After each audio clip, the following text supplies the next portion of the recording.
પોલીસે મહાનિરીક્ષક શ્રી પ્રેમવીર સિંહોની રાહબારી હેઠળ સુરત ગ્રામ્ય જિલ્લા વિસ્તારમાં પ્રોહિબિટ જુગારની ગેરકાયદેસર પ્રવૃત્તિ ઉપર સખત વોચ રાખી આવી પ્રવૃત્તિને શોધી કાઢી આરોપીઓને ઝડપી પાડવા જરૂરી માર્ગદર્શન આપેલ, જેથી એલસીબી પીઆઈ આરબી ભટોળ અને પોલીસના માણસોની અલગ અલગ ટીમો બનાવી જિલ્લામાં પ્રોહિબિટ જુગારની લિસ્ટેડ બુટલેગરની પ્રવૃત્તિ ઉપર સખત વોચ રાખી અસરકારક કામગીરી કરવા જરૂરી સૂચના અને માર્ગદર્શન આપી ચોક્કસ દિશામાં વર્કઆઉટ કરેલ છે, જેમાં આજ રોજ ખાનગી રાહે બાતમી હકીકત મળેલ કે મોજે પીપોદરા ગામની સીમમાં ગિરીશભાઈ છગનભાઈ સિંગાળાની માલિકી sub plot number 12 plot number 2 block number 124 Gurukrupa industrial એસેટના Hariom complex room number 127 Rakesh Pakoda તથા તેનો ભાઈ રાજા તથા વિષ્ણુ પ્રસાદ લક્ષ્મીઘર માલિકનો બહારથી માણસો બોલાવી ગંજીપાનાનો હારજીતનો જુગાર રમાડી રહેલ છે અને હાલમાં જુગાર ચાલુ છે, જે બાતમી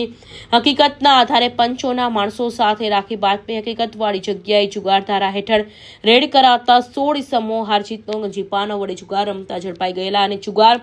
રમનાર 3 ઇસમોને વોન્ટેડ જાહેર કરી તેઓ તમામ વિરુદ્ધ કાયદેસરની કાર્યવાહી કરી કોસંબા પોલીસ સ્ટેશન ખાતે પકડાયેલા તમામ આરોપી તથા મુદ્દા માલ પર સુપરત કરવામાં આવેલ છે. હમીરસિંહ ચૌહાણ, માંડવી.